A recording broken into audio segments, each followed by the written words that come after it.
بسم الله الرحمن الرحيم الحمد لله رب العالمين وصلوات ربي وسلامه على أشرف الأنبياء وسيد المرسلين نبينا محمد وعلى آله وصحبه ومن تبعهم بإحسان إلى يوم الدين ثم أما بعد أمي على تنوك على السنية كعلى قيمالون كعلى بركلا مسابا مساسيتي أمرسي هيرو تدهري علما ديلاما أندينا علما سبتلا أن ينفويما أبي كندوي أرجينا لديكا نيما أرجينا دينيني ألو معلمو كلا بدينو وتمنين كفي من يدرسو كلا لدي أمبولو أنك من دمنا ولو من بنتو نينكالو منو نني قرانا كونو كفرا الله كلا دنيا صلى الله عليه وسلم أيك كلا ما ينكا لدمان دويلي لا ولوبة جبين على قرآن كونو ومي عبد الله بن عباس كا ويراك أن نعمة أكوكما رأيت قوما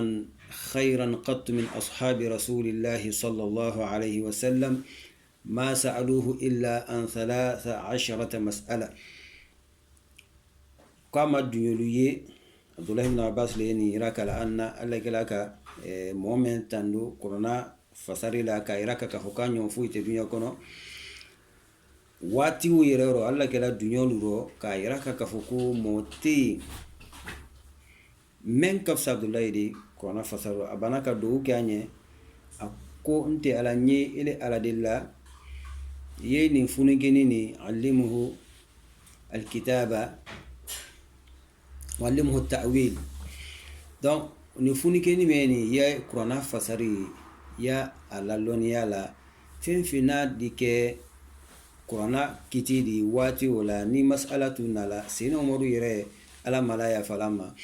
وتري واتي شمانا تري عبد الله بن عباسي على دونا على مجلسي لا أحنكلي كوسون على كحنكلي من داما على كحنكلي بربر من داما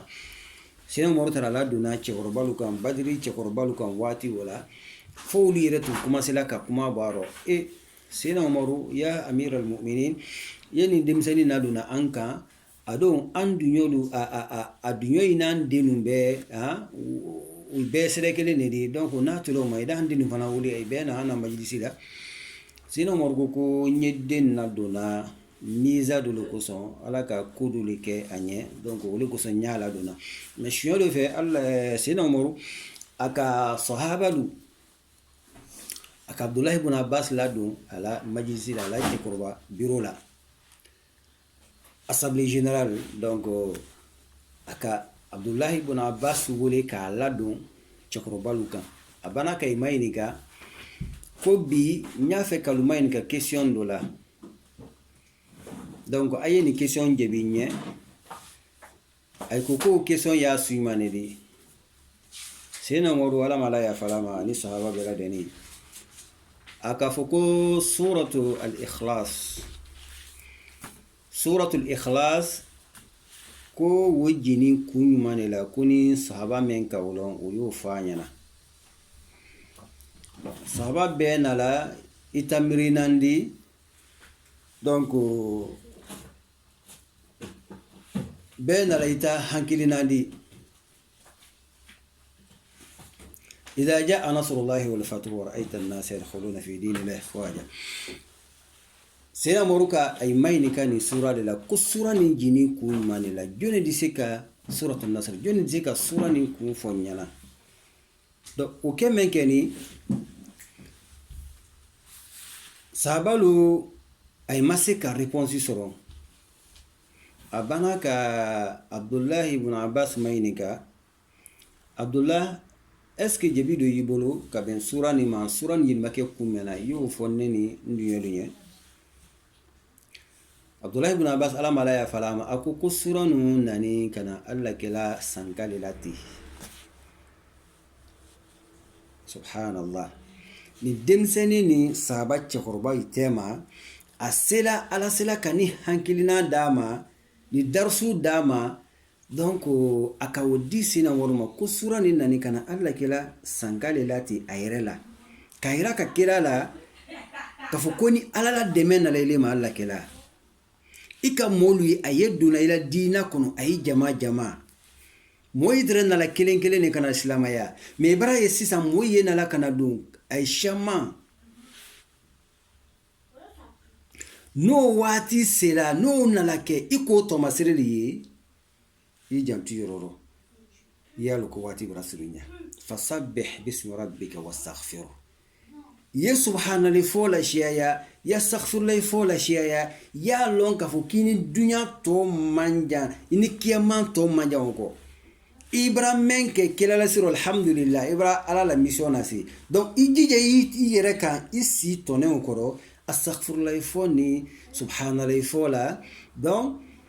non ala ke alhamdulillah ala ye salawati mina oda soro ini ala yi nyombolo donc ko sura nun ji keni kana alla kela sangale lati ayre la kaira kala ka fa ko wati bara suru nyamba yido bende parce que makadala ka kofe makada yele menkeni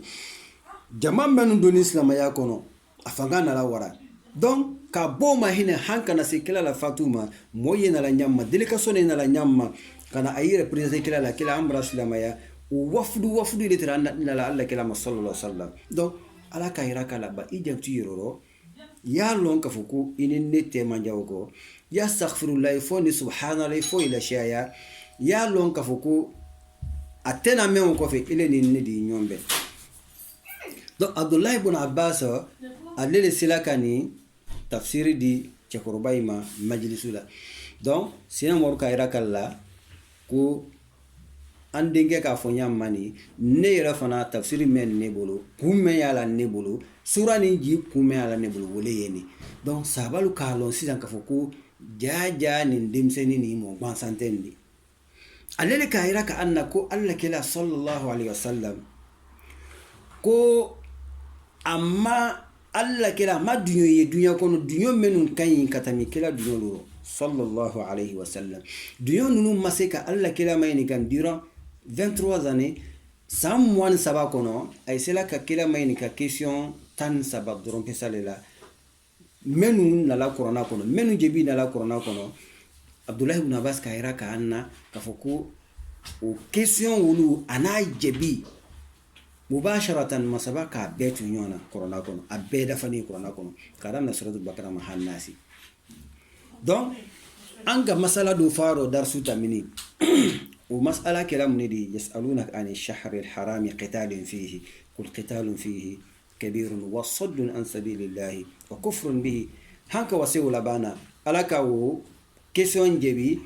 ودرسو تمنا وكسون كشيا يسألونك من يكرونكم يسألونك عن الأهلة أنا درسي ولدي بي يسألونك عن الشهر الحرام قتال فيه أمر دموغا يسألونك ماذا ينفقون يسألونك عن المحيط donc una nyona men yukrona hanka wasi tan sabama na ala sona ma ana adarsu ta kilin hanka wa ba insha Allah ala manu yalani donc ana bi darsu yemunidi antunga kunte darsu tamini wiye yasalunaka anil ahilla kila abini mainika karo mai bola na nyala adibo ayeri afitini ayumu croissant donc adibo dondo na di la hadi la kanya ka dafa adike a rombe di dafa après di ji hanko wabla atli mon romla simbolo atina wara doya fana hanko watunu sahabalu kala kila mainika ni makila muyeni kala ni la yini munidi ما سبا سبحانه وتعالى ayafika alla kila la sahaba lu jodu kayira kalula ibake question kela ibake nyinikali kela yake nafalela yake kula komen nafadi sima ikana ke inte ibake question kela femen nafadi sima dunya ani kiyama donc e question ke au sens la ole kay alaka ila question jebi kana fendi aluma men nafa kabu alukan katam ayira la question ka folo mo ku uslubul hakim donc ni mo ki mayni ga fendo la ye do gore dama ale la jebi kono men nafa ka bon katama atawka donc ala ko yinyako qul hiya mawaqitu lin-nas wal-hajj kila folu yana ka ko karo men yin kali kani albuluni mani dan bansana di ma dan ka fungo ka mafene yiti no nka dan ko le koso to masere le koso wati le koso ala dani alu yere linya ay dise kay la wati lo la nyama ay dise kay la rendez-vous luni ko lu jatim na la nyama ay dise ka lon ka foko lahidi nani fakar sate karo fakar sa kanka ke wati mena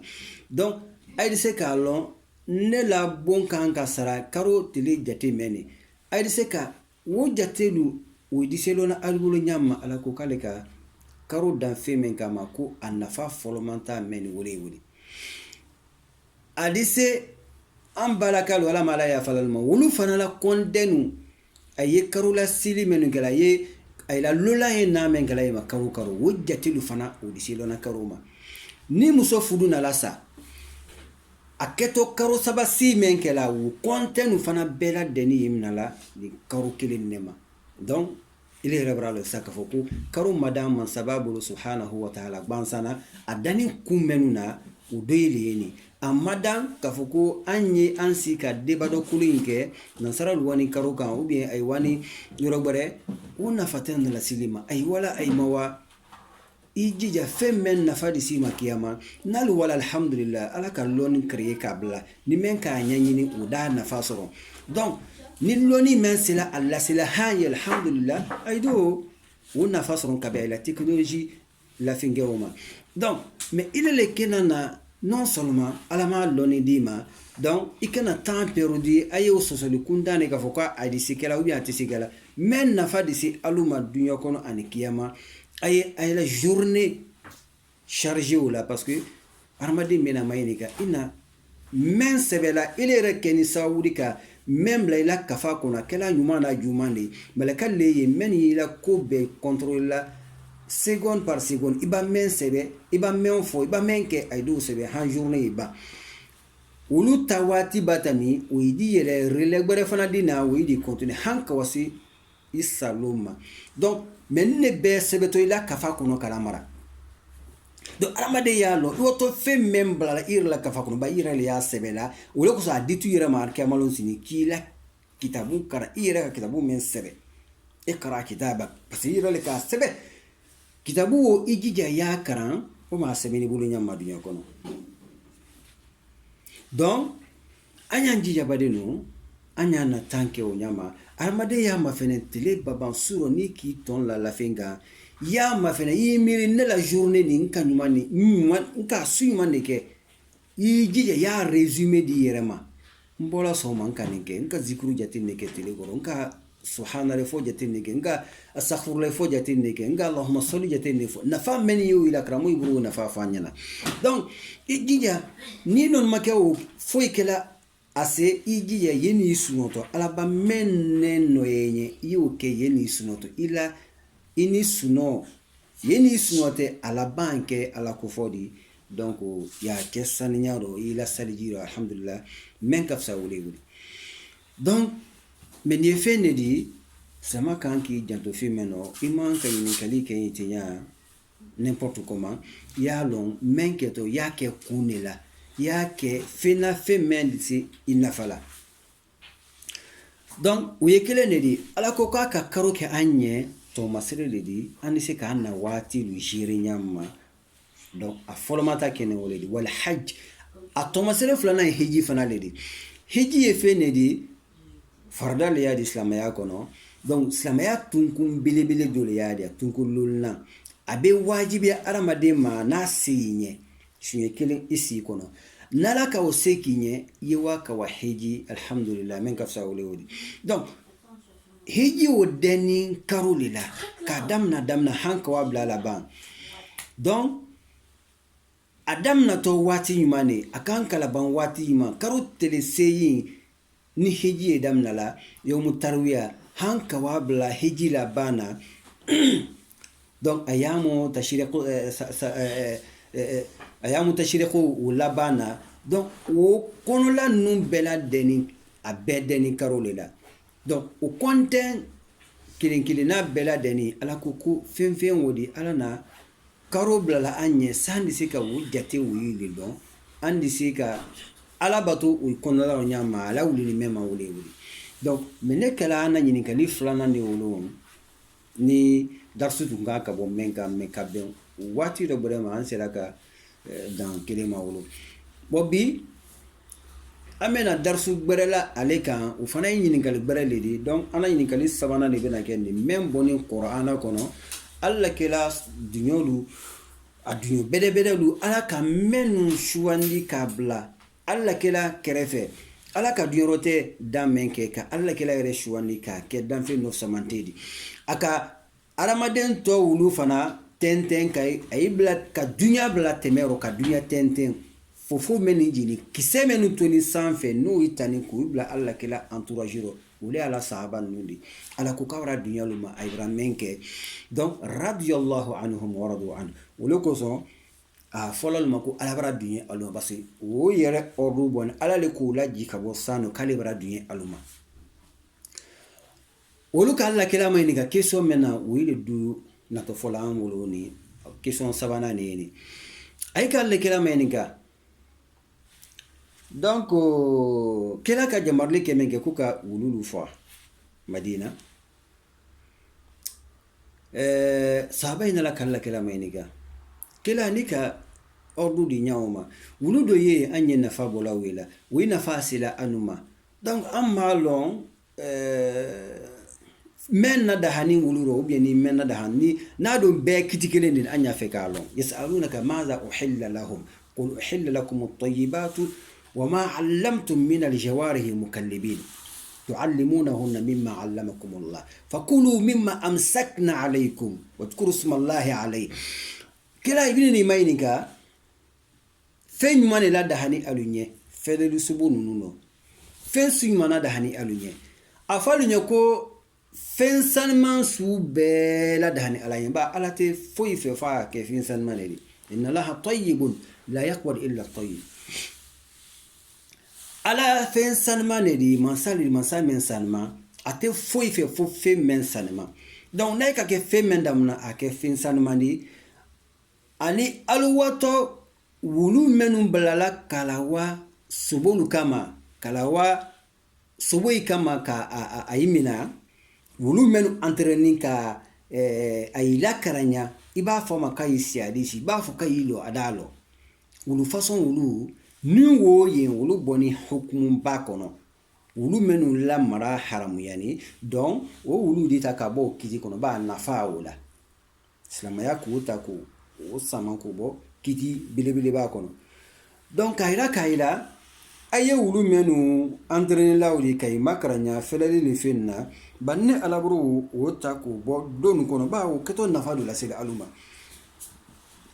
mais wo wuli le di wulu menu makranyani ni ka fanya ka wa aduwa iba ablakai wa ka toslala kayilo adalo iko se kana da ni wulu selaka wulu signalement ne fembelo wulu ola da hadi da islama ya kono wulu men wodi islama ya kayira ka ni kala wa fele subo ko na wala subo mna kanadi na kisi ka adamu yalon ka foka mamna ile ya e ka tu ikene wulu masubo la na wala ani wulu gbere wala den subo ni ma ikena suboni damu parce que malon ila wulu le ka fo ou bien wulu do ne ka fo nay ka ye wulu barwa suboko donc subo barwa tunu ha barwa be abrama dimi ha barwa be jiro abrama be kodoro ile brana kana soron wulu madimi ni me arana be jiro mais malon ila wulu la dimi madimi nole na fo ala ou bien afo ni jire wulu ya ikatu na wala même na kana dima ala ko kiyo taka damu halalan toiba fuiti mawo donc o yekelendi aflana munedi wulu menu fana ye lamara la gardi kama kabla ila entreprise la ki la yoro gardi ou bien kabla ila lukono seti lidi ki la lukono la kurukono la gardi donc wo wulu façon menu men na derno la ni ka fama kochu adwa ni ka fama kai kosi ada kosi wulu façon uslamaya ka wulu la daha wulu boni kiti général kono wulu do menu haramu yani odi menu toro sila aramadenu ma nafate menu na menu yebola kay boy bla yoro fambela deni donc o men yori wo ye qiratu kele barayile tala aramadena barayro ala kalolo ni barayi tibolo ayda jurumun lay kan ala kalolo donc yeni yake di ire konkon fa di jurumuno nafa nyumane yala kafoki fembla femme nafate silima idebara se wala wole kafsa wole ko islama ya ka era ka anna wulu la ka wulu femfeni nafata la ko ka be elimine ka boye ka ikena son ka bla la lukono ba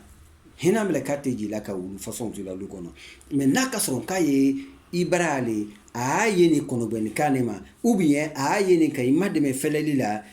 murfa de se ka femfembo ou bien di se fila foi subo foi ko nada so ni ka wulu ni bla ka fama ko chuka wa fanadi iburi ka wa mina o nyama kanadi naka mina kanadi ala ku kiya da muko abrada hayni donc mas'ala do yeye wi bola kitini kono wo munedi ay hadisa kono koni iza walagha al-kalbu fi ina'i ahadikum فليغسله 7 مرات أولاهن بالتراب أو أخراهن أنك ودرس دبلو مرامكم أي درس من لول ولا دونك أمرة مولا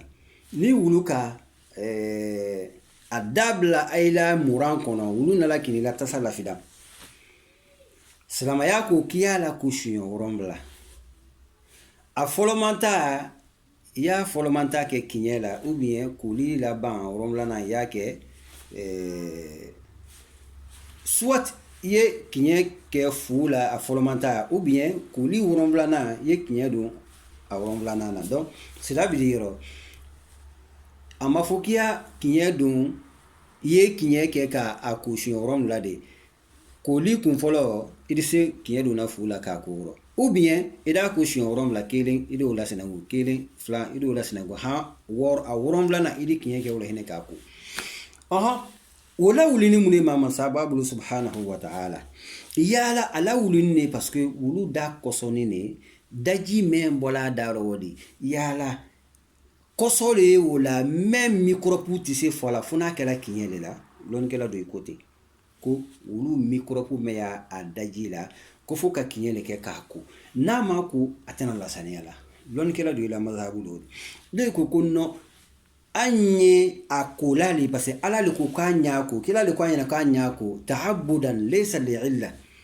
do ko le kulli illati najasa koso le koso anya akula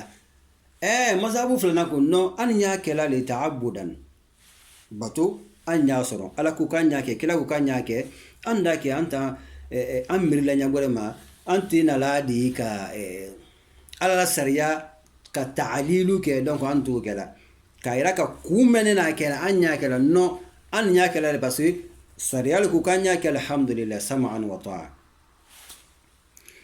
o keson boni yoro imane aya men nanene ko fakulu mimma amsakna alaykum uzkuru smallahi alayhi aya fenu mina subo nununa wulu menu wani subo memna la kanadi aluma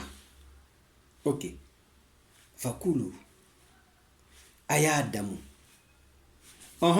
ala do ma fanya na kafoko sobo menu na toka na di ana yoro memmina la ay yoro tegala ka boy alu men ko kafoko anye tasada kula li illati najasa na kasron ko kosol ya do mai ka fola nyamma wori mun ala ko kanye sobo ni ndamu ado ma fanya anye sobo yoro tegala ka boy aka fola na kanya adam na kasron ko kosol tere wulu dajidi donc sobo ni tumi haramu ya mais ala ko kusubun na da hananye kwanya adam donc aida kuma men fola maso dolu ko bobala anna dalulendi men da ira ka kafoko batole koson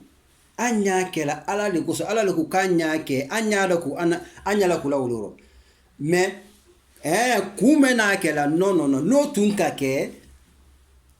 ala tuntena na la fola anya na qur'ana kono ka fokanye subodam mais madama na baraba ala baraba subon na da hala anye donc waira kala na le ka foko wulu daji ku kosotadi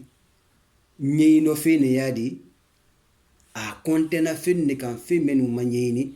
donc anya bla la wila kitile la o mi numfare ni man yi nyamma donc wiye wulu daji blala yulhiqunahu bi hadhihi al-ashya mais kosota di men di sambala ka fogu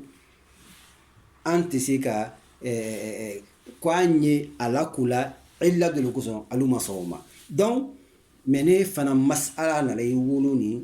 aya kono donc pour ne pas kanye tamalatinya fo anye o yoronin détaillé donc sama kana to ka alala ayalu alala kitilu alala sariyalu na fola kuye menke ikena na anyanyini wati bela denenu ni kunye munedi ni kun mundi donc aramaden jo kana ke wodi quoi lon kela bele lu menu bara ce niveau de ro we de se o question su wolu mafenana ka mais atekela ni diana sosolidi ya aye sosoli kela ka be fenema dalulu ma ay dalulu mesure la donc ni dalulu yela menta gbiliaba ke menga bara kera wolela donc dinaro membeni woli donc nala ka men fo anya fola ngo sami'na wa ata'na ala amra me amra sama donc kuma la sunya buluma ni kali menkeni ni man sabaka jebi donc wole keni ni wuli la kodo wulu menu la dahani amra wunyera ka menu fana nani haramu yala wulu fana bara nyera ka anna donc meni kana na darsu dibi donc andi sika mendi badimaluma na dia la masabanye naka wati gurada ma insha Allah ana darsu la tun amena continuer ni masailu luka hanka wabla alabana insha Allah من فونيك فميادا أم على موكلا كان دينا سبتي على موكلا ربنا آتنا في الدنيا حسنة وفي الآخرة حسنة وقنا عذاب النار ربنا لا تزغ قلوبنا بعد إذ هديتنا وهب لنا من لدنك رحمة إنك أنت الوهاب سبحان ربك رب العزة عما يصفون وسلام على المرسلين والحمد لله رب العالمين السلام عليكم ورحمة الله وبركاته.